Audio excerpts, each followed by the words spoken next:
Hello and welcome to the Flagstaff County Podcast. I'm your host, Cary Castagna, Communications Coordinator for Flagstaff County. Today I'm joined by Sergeant Andy Wetzstein, Commanding Officer of the Killam RCMP Detachment. Welcome, Sergeant Andy. Awesome, Cary. Thank you for having me. Now, you were a guest on the podcast earlier this year, and we're excited to have you back this time to talk about something relatively new for the RCMP and for our community, body-worn cameras. Now, we'll be covering everything from when the program went live here in the Flagstaff region to how the cameras are used, what the public should expect to see, and what early experiences have been like for members.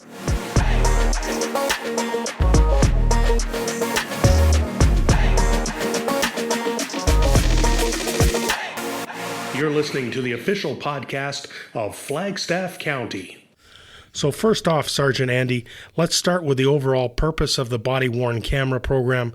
What are the main objectives behind introducing body-worn cameras across the RCMP?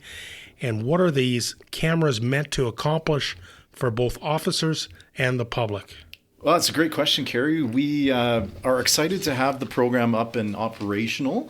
And I think for Canadians, it's important, obviously, to feel protected by the police. And in part of doing that, what we've done as an organization with the release of the body-worn cameras has made an attempt to improve our transparency and accountability with the public. So in answering the questions, for us, first and foremost, strengthening transparency, accountability, and public trust is important. We want to improve our interactions with the public on a daily basis. And these body-worn cameras will help to capture those interactions, which is fantastic. It's going to help our members improve evidence gathering, which is another important component. As you've seen, I'm sure, with a bunch of the American forces that have had their body-worn cameras operational for the better part of almost a couple decades now. A lot of information can be learned and gathered from the cameras being operational when we're doing a high-risk occupation like we do. And most importantly, I would say from a standpoint of a commanding officer of our detachment here and a supervisor, it's an extra tool for us to help mitigate and work with complaints from the public regarding interactions with police officers. So those would kind of be the big four tenets that the RCMP is kind of focused on in regards to rolling out this program.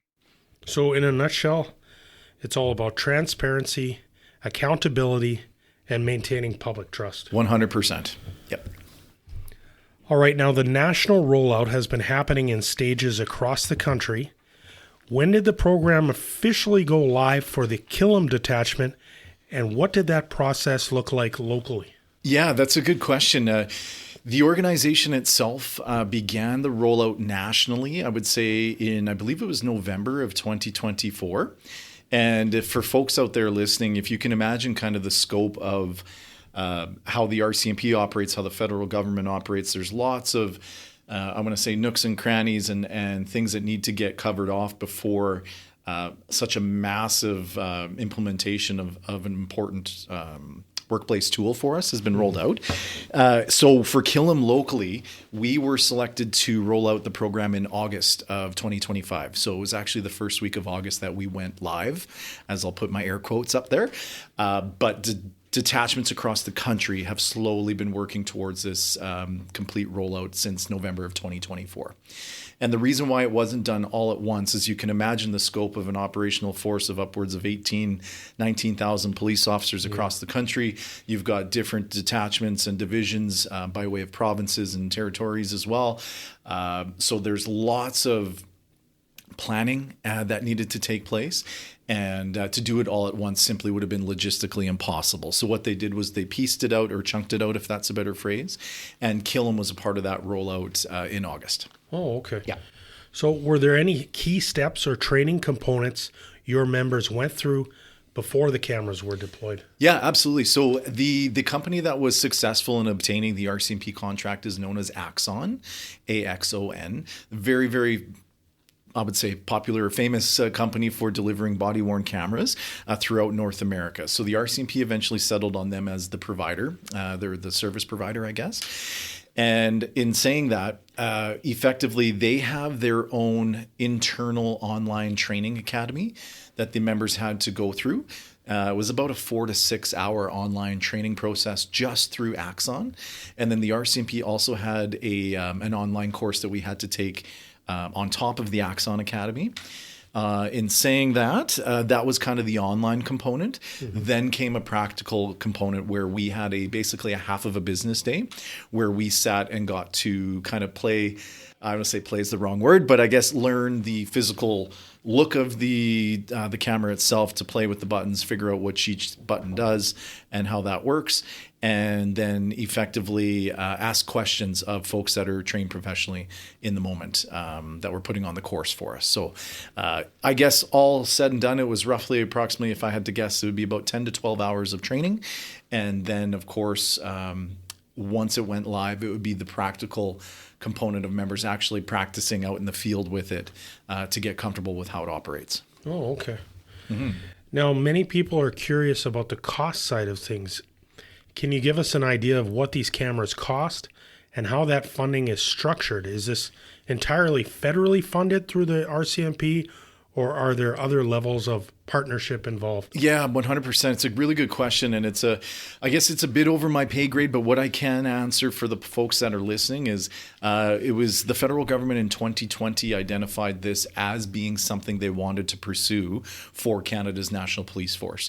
So when they did that, they'd earmarked almost $250 million to go ahead and study and look at how this rollout and implementation would work. Locally, the cameras are quite expensive themselves as far as the hardware goes. Mm-hmm. And my understanding is it costs the local, because remember, the RCMP is a contracted policing agency.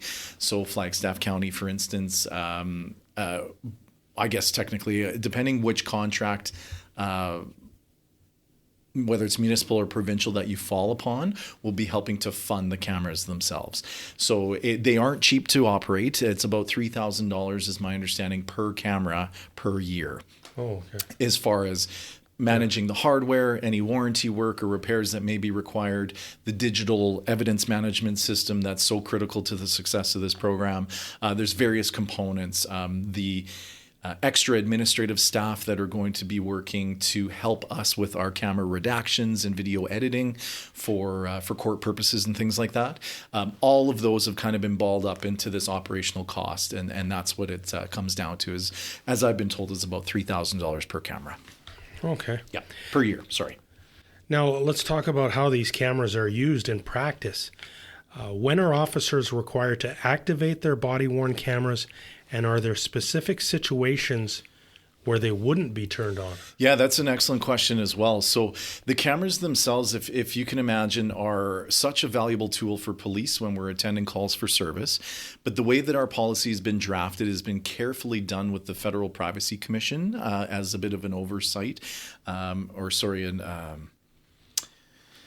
just like an agency to help guide us in protecting the privacy rights of Canadians, basically. And so in saying that, the members' jobs will be that they will be rolling or turning their cameras on effectively when a call for service is received. So in the RCMP, we receive calls for service in many ways. We can get folks coming up to the front counter within the building. We can have folks calling the detachment locally. We can have dispatches coming from our operational communications center over our radio. So depending how a call is dispatched and the urgency for it, the members will decide whether or not they are going to activate their camera. If it's an active call for service, they're going to be activating the camera while they're en route, because there could be things, whether we're trying to call our folks on the phone via speakerphone while we're driving somewhere urgently, that we want on recording, right? Yeah. Which is super important.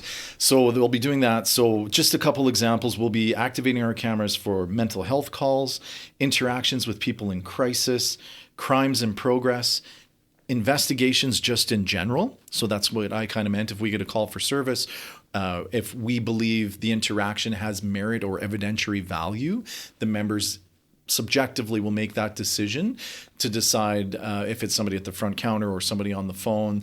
If there's something we believe is important for us to gather and record, we're going to do that. Public disorder and protests, and any sort of information that would support the performance of their duties just in general. Now, where we won't use the cameras, because this is also a bit of I'm going to say a grayish area, but there are some parameters that we're supposed to abide by as well too. So that for those listening, the camera is not recording 24 hours, a day, our whole shift basically. It's not capturing what an RCMP member does, every minute of every day. Thank goodness, right? But it's not meant to be a surveillance tool, and effectively for us as well, we won't be activating them when there is an issue of privacy at stake. So things like, this might sound a bit morbid for folks listening, but if we have to do a strip search, for instance, of somebody that we believe may be concealing weapons or drugs within their body, so we have to, at the detachment, disrobe basically and have a look. We won't be having cameras active in that situation. If we're attending a call for service and, for instance, we're in a religious place of faith for somebody, or a hospital, for instance, where we've got folks that have, if you've ever been to a big hospital, they usually have something like the first and last name on the outside of the door. We will have the camera recording if the event is important during the hospital, but it's our job to go back and redact and block or blur certain things within that video. So that's what we'd be doing before it gets released anywhere. Oh, okay. Yeah. So those are kind of some of the big areas where we wouldn't be using our cameras. I'm wondering too if, say, a domestic call, right? Like, would that fall under it, or? Yeah, for sure. So again, if it's a call for service and we believe somebody's safety is at risk, we would definitely keep our cameras rolling to, like you mentioned, a domestic call. So, we get a disturbance, a husband and a wife yelling, a neighbor calls in. We're definitely going to be activating our cameras upon arrival, in the vehicle while we're on our way to the call. Yeah. And then, of course, be recording and capturing everything while we're in there. Now, if we go to a private residence whereby it's not with the intentions of gathering a statement, for instance, or information or evidence in general, if we went to a house to speak with somebody, hey, did you happen to see what happened last night? One of your neighbors said their garage was broken into. We would talk to that person off of camera and say, hey, did you happen to hear anything? Did you happen to see anybody? Do you happen to have any surveillance there? During that little communication, we wouldn't activate our camera. And if the person would be so kind enough to invite us in their house, we would say, okay, sir, or ma'am, would you be willing for us to record this conversation? We're going to do so on our camera if you had some relevant information to that break and enter, let's say. But we weren't at that person's house technically for a call for service. We're simply doing like an extra investigative step to see if we can learn more information about a potential bad guy. So there will be situations that we will ask folks for permission to use the camera within their house. That would be one of those circumstances where we would do that. Oh, okay. Yeah, the reason I brought up domestic situation, like I guess, with a battered spouse or something like that. Yes. But obviously, I mean, this video is only being used by police. I guess it could be entered into court evidence. Well, 100%. Yeah. So it becomes public, or? Yeah, exactly. Yeah. So how it becomes public, though, is it becomes evidence for the police's file. So do we have, reasonable and probable grounds? Do we have enough evidence to charge or arrest somebody in that instance? If we do, great. Then that video is going to become a part of evidence. But if we attend a file and we realize that nothing criminal has occurred, that camera footage just stays in storage. And I think we'll get to digital management here soon. But basically, that that video will stay in footage for a certain retention period, and then eventually just get deleted. Yeah. So if it is going forward with a criminal charge, yes, you're absolutely right that the chances are you would see footage of, let's say, let's use an abused female, for instance. You would see a black eye or a cut to their face, or the crying emotional reactions that we see at some of these high emotional files. You would have those captured in the moment, but it's our job to determine if anything criminal took place. Yeah. And when we do so, it's our job to redact things within that video to make sure the court is getting a protected evidentiary piece of evidence. Yeah. Yeah. And one thing I should have asked right from the beginning. Sure. This is video and audio. Yes, that's right. Actually, that's a really good point. We made it clear, but yeah, and I'm not sure if the public audio 100%, and I'm not sure if the public here, even in Flagstaff, are aware. But realistically, our police vehicles have been recording and taking audio for the better part of a decade or so. Mm-hmm. So we've actually had this similar technology working in police cars already, and we've had the opportunity to have, like I say, video and audio from the car itself, or the truck, whatever the vehicle is. The fact that we've just now got this device on our person now is what has changed. So now we've got the ability to be extremely mobile with the camera, which is great. Yeah. Yeah. All right. So for members of the public who may encounter an officer wearing one of these cameras, what should they expect to see? Are there lights or indicators that show when the camera is recording or on standby? Yeah, absolutely. So you'll notice a few of the members around town, if we're at community events, or at calls for service. Basically, what the members have been instructed to do is to remind folks that we do have a camera on our person now, and that they can be audio and video recorded. Sometimes calls for service won't be able to allow us to get that notification out there. Yeah. Sometimes we'll tell them after the fact, but effectively, the way the public is going to recognize whether a camera is working or not, and it might be counterintuitive for some, but I actually think it makes logical sense for us. If you see flashing green means standby. The camera is waiting to be activated. If we think back to the days, I know there's not much out there now by way of video recorders, dating myself here a little bit, but in the old days when you used to hit record and you'd be recording with a video camera, you'd see that red little dot and a red light sitting there. Yeah. So basically the same thing is what happens to our cameras. If we're actively recording, you will see red. So the way, if we think of alliteration, the way I look at it is red means record. R&R, red means I'm recording. Green means standby. Yeah. Oh, okay. That's good to know then. Mm-hmm. So once footage is captured, there's a lot that happens behind the scenes. Can you walk us through how that digital evidence is managed? Things like secure storage, redaction, as you had mentioned, and how footage is shared with the courts or for investigations. Yeah, there's a lot there. So maybe what we'll go is we'll tackle right from the beginning. Sorry, the first part was the digital management there, the storage. Yeah, secure storage. Yeah, so basically part of the contract with Axon is to provide effectively a cloud-based service for digital management.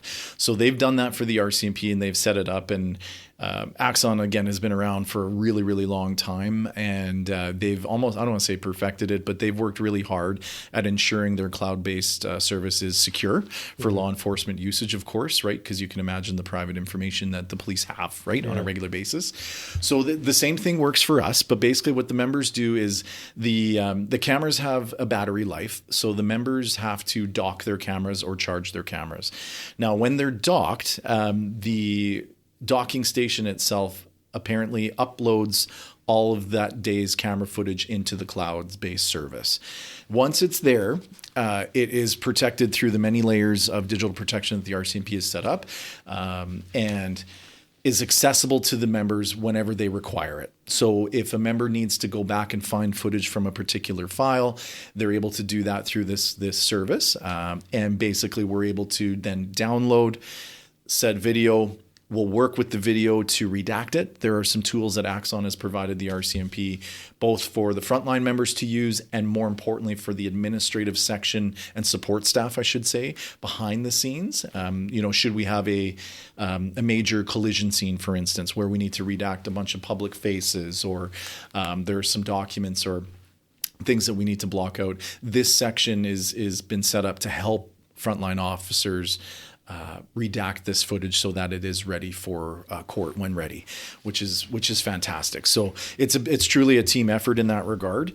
And for people that may not know, redacting is essentially just editing it out. Yeah, effectively, 100%. Yeah, anybody that's been involved, hopefully not, but in the criminal court process, the RCMP for years has been able, ever since its existence, we're accountable to protect private information. So, if a a victim makes a complaint against a potential bad guy or girl, when they go to court, it's our job and the Crown Prosecution Service to make sure that that victim's information is redacted or protected from the offender who may have harmed them in some way. Mm-hmm. Now, if they know each other, it's often difficult that information is probably known anyway. But often some of our more serious crimes is stranger on stranger. Let's just call it that. And it's our job to make sure that the victim's information is protected. So the same kind of privacy ideas are protected in cameras. So I'll use an example of, let's say it's a bar fight. We're going to a bar fight and we arrive and there's two folks that have had too much to drink and they're wrestling in the street and doing their thing. What happens in bar fights is you typically get some folks, standing around in a bit of a circle, just watching the show, so to speak. Mm-hmm. If we show up, of course, everybody's face and from the ring there is going to be on camera. Oh, yeah. But when we move forward to possibly charge one of the two folks or both folks that are fighting, it's our job to go back and make sure that we're going to blur out the faces of those folks that are surrounding the fight. Should it go to a criminal avenue? Yeah, or arena, I should say. Well, that makes sense. Mm-hmm. So can you talk just a little bit more about how the system helps maintain both accountability and the integrity of the evidence? Yeah, so everything that Axon does is earmarked digitally. So if a member opens a particular video, if they edit a particular video, it is digitally marked and is traceable. And there's actually a log of events that we'll be able to follow. So for folks out there thinking that the RCMP is going to go in and use artificial intelligence to change things or manipulate videos to create evidence, it's going to be logged and noted if any sort of adjustments are made. Oh, yeah. So we really love that system because it builds you a bit of a chronological timeline of what happened. So right from when the camera was recorded to when it was uploaded to when it was downloaded, who got access to it, who's viewed it. They're very, very protective. So the channels are in place to protect things like that, which is great. So we're excited about that. And it'll be important for us on a transparency standpoint and accountability standpoint to be able to show the court system that no, the alterations that we made were simply based on a redaction format. We're protecting privacy here. We're not adding evidence to the photo, or the video, I should say. So that's kind of great there, and I'm thankful for that, right? Because it's one of those things when we talk to the public and we do forums like this, it's one of those questions. Well, how are the police going to be, looked upon for their video storage and how they're manipulating or editing videos? Oh, well, yeah, there are safeguards in place to prevent that from happening. Yep. Okay. Now that the cameras have been in use for a while, mm-hmm. How are your members finding them? What kind of feedback have you been hearing from officers here? Yeah, you know what? That's a really good question. I know my team here absolutely loves them. I'm a very, very big fan of the camera. I've been, hopefully secretly behind the scenes asking for these to come live for our organization. Obviously, I'm passionate about the RCMP. I've been employed with them for, just under 18 years now. And, especially the last decade or so as a supervisor, I can think back to the hundreds of times where how valuable video evidence of what was taking place in the moment could have been useful for, charges on subjects of complaint or bad guys that we're dealing with and girls, evidence that would have vindicated other people. Yeah. And then on the policing side, as a supervisor, again, how many times with the public where I could have resolved a complaint from the public really, really quickly by simply just going back to the footage and monitoring the interaction, right? Yeah. Oftentimes the RCMP are called and the police are called in general. You've got one party claiming something has happened and you've got a second party claiming another version. And so the two stories usually meet somewhere in the middle. Yeah. Our job as objective people to come and, trying to mediate or solve a problem, these cameras are going to be invaluable for us to come and do that. So when we show up and we get this official version from this person, we go to the next party, we've got this official version. Well, then nobody can come back and second guess what was actually said on the video because we'll simply be able to just go back and say, well, no, actually you did say this or you did say that or I did see this evidence or that was present. But it's important to note also for the folks, as much as I say that, the camera, as you can see it on the center of my vest, is going to show you what is in front of the vest, but it's certainly not going to see what my eyes see. as well. So that's another thing that we've been working on with our members too, is to do their best to try and, whatever you're looking at, try and do your best to get the camera to see that as well too. But yeah, so that's a different side. One question has popped into my mind. Sure. Obviously, this is going to be high quality video. Is it like 4K, 8K? Do you know? Yeah, that's a really good what question. Because it's not going to be the grainy footage from the corner store or whatever. It's going to be probably high quality video. I do know it's definitely, like, I know the low end is 720p. I'm pretty sure is the low, but I might have to get back to you on the exact. My understanding, I mean, I've seen some of the video already. It is high definition for sure. Yeah, it is pretty sharp. And I just know from our cloud-based service and the subscription that the Mounties were required to get was pretty substantial, because the upload, if you can imagine, there's 18,500 of us across the country. That's a lot of video evidence that's being stored in obviously the cloud base, but that has to be quite the server size to be managing our videos, right? Because even in Killam Detachment here, we average anywhere between, I would say, 6 to 10 calls for service on a 24-hour day period. Yeah. And the members themselves, if you think to a bigger detachment area like Sherwood Park or Red Deer, for instance, Red Deer's fielding 100 calls a shift. Yeah. So that's how many members working 15 members a shift, activating cameras, going to almost 100 files on a regular basis. So it's a tremendous amount of volume from the bigger centers that we have to have that capability of doing that. So, and the video itself, like I say, is quite clear. So it might even be 1080, but I certainly don't think it's like 4K, because I would imagine that would be just a bit too large. But it's definitely good video for sure. Yeah. Mm-hmm. All right. And have you noticed any differences in public interactions or day-to-day operations since implementing the cameras? Honestly, like myself and Corporal Bull, so my second in command there as supervisors, haven't quite yet fielded any sort of, I would say, frustration or conflict, let's call it that, from the camera usage to date. And here we are in month 3 of our rollout. So that's been awesome. So that's great. But when it does happen, it's going to be one of the first tools that we use to try and mediate something with the public, which is fantastic. From the member standpoint, the members do love it. The battery life is great, because that was one of our concerns as well, is it going to be able to hold up to, minus 40 out here in the prairies? And it sounds like it will, which is great. Yeah.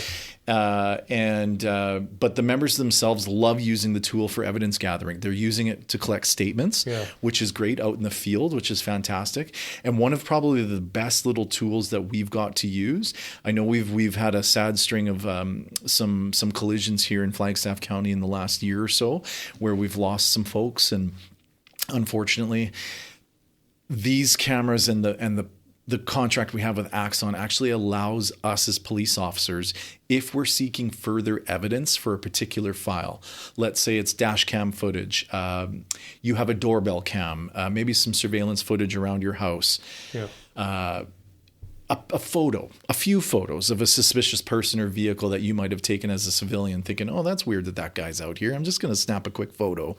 Whatever it is, if it leads to an investigative file where we are seeking public information, what we can do with this program now is actually send a direct link to witnesses and civilians out in the public that will allow them to upload their media to us directly, which is fantastic. Yeah. So I know it's, it might sound a bit dated. We're excited about it because it's just yet another tool that we can use to help gather more information for big events. Mm-hmm. And that's one of those things that we're really looking forward to trying to use in the future here when something major happens and we're looking to see, hey, did anybody see this? Did anybody figure this out? We'll use the media to try and gather some information, but we can actually set up this private, very secure link that we can send to folks where they can seriously just give us whatever media that they've got for possible evidence. Yeah. And then we can look at that. And what's great about that, again, is it's part of Axon's tracking system, and there'll be a kind of a log of how everything was received, sent, all these things. So we're keeping effectively a continuity of evidence, which is fantastic. Yeah. Yeah. Well, it sounds like a good tool to have. And as far as, the public, I mean, we're just, we should be used to cameras everywhere now these days anyway. It's just, and if you're you're not doing anything bad, you got nothing to worry about, right? Yeah.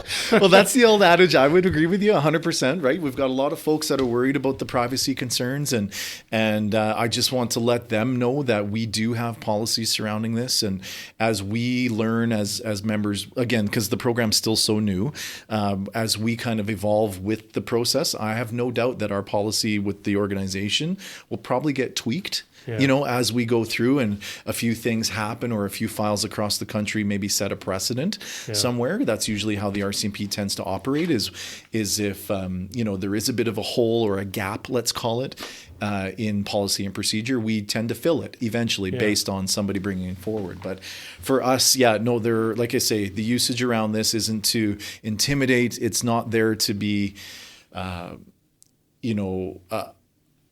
a piece or a tool that's going to be abusive in any way, shape, or form, like an abuse of power or anything. That's not what this is for. Trust me, my team wants this as much as the public does, because they want to show folks and let the public know that, hey, listen, we're doing our best here as well, abiding by our policies and legislation that we're required to do that. And sometimes just bad things happen. And, if we can have every tool available to catch it, whether it's through video or audio with this device, then that's all the better for folks. Yeah, and you haven't heard any feedback yet as far like from the public, but I think the average law-abiding citizen would, be happy that you guys have this extra technological tool to help with your jobs. Well, 100%. And actually, it kind of brings me to another point on the releasing of some of this footage, because I bet some folks might want to see what we're doing on a regular basis. Well, we unfortunately won't be releasing videos to the public unless there are some special circumstances that are met. So we need, our commanding officer needs to kind of agree on that, and he's the head honcho for K Division or Alberta here. But if we feel it's in the public's interest to help release video footage for whatever reason, then we are going to go ahead and do so. But we can't just willy-nilly send out footage on a regular basis. Oh, no, not at all. Yeah. So actually, it was funny. If there was investigative purposes behind it. Sure. Yeah. Yeah, absolutely. Often the public knows this too, but the RCMP tends to get, I'm going to say, smeared in the public a little bit by way of not having, evidence or that mask that we are trying to hide things. And that's not the case. We're just abiding by legislation whereby we can't release things to the public until the court process has concluded, right? Yeah. Has run its course. Then we're able to come back and say, this is what happened. This is actually what happened, right?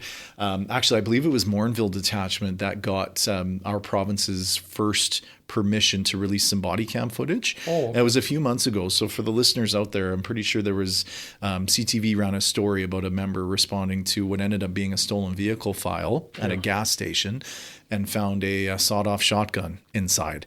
So it was a good peek into seeing how the interaction started and then how it quickly devolved into a pretty scary situation with a gun involved. So, so it's out there for the public to take a peek, but it would be situations like that where maybe a member's hurt or a member of the public is injured, where special permission might be granted to release footage.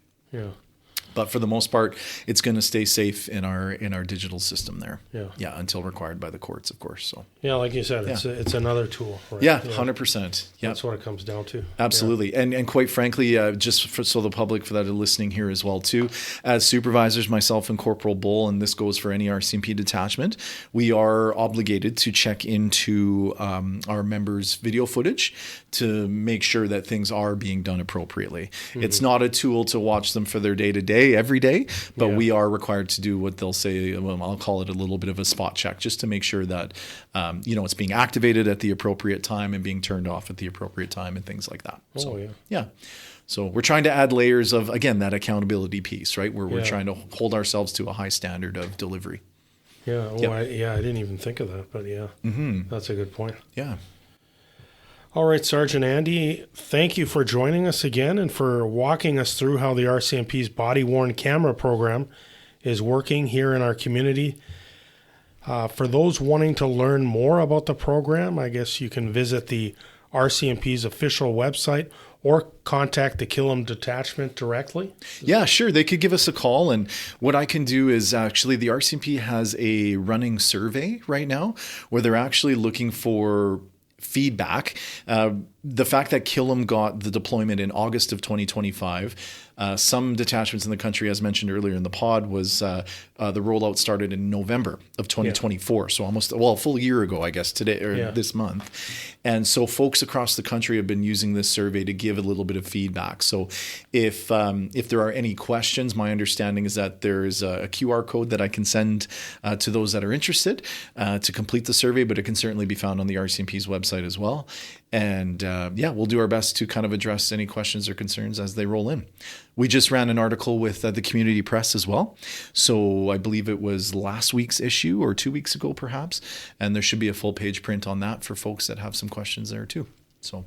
All right. Well, perfect. Well, thank you very much. And thanks for tuning in to the Flagstaff County podcast, where we share stories, information, and conversations that matter to our region. Until next time, stay connected and stay informed.